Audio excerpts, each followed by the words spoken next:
song, originally an unrecorded song entitled Panginoon. Hindi lang po yun, sasamahan po siya ng isa pang kilalang singer, okay, who happens to be her small group leader, okay? And she's a multi-awarded talent herself, awarded artist rather, whose compositions have become theme songs in Korean telenovelas like Spring Waltz and My Girl. Let's give it up for Ye Constantino and Asel Del Omar.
ibigay ang lahat.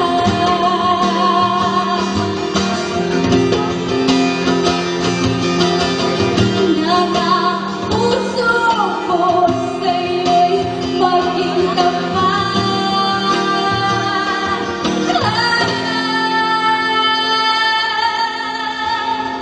Panginoon, tinulungan mo ako nung akala kong ako'y nag-iisa.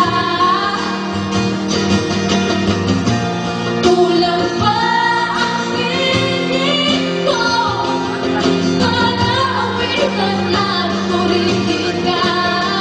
Panginoon, tinulungan mo ako nung akala kong ako'y nag-iisa. Kulang pa ang piling ko para sabihin ko mahal ka.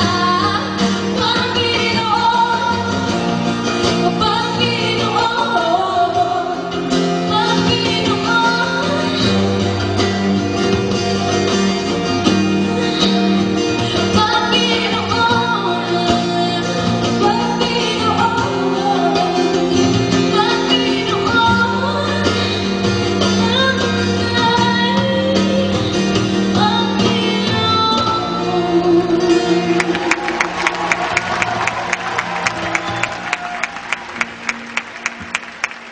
Thank you so much.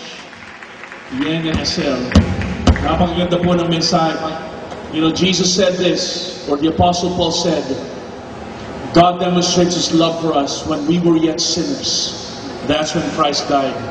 Alam po ba niyo mga kapatid, nung pinakamababang antas po ng buhay niyo, when you were at your lowest point, that's when God saved us. Amen? Palakpakan po natin. Let's give the Lord one more round of applause. And it's, again, just to remind you, in case you didn't hear what I said earlier, Yang is a disciple, she's a follower of Christ, and Asel is her small group leader. That's what we're about, amen? So, we want to do this. I believe we have reached, ito na po yung pinamahalagang parte ng ating pagsasama ngayon.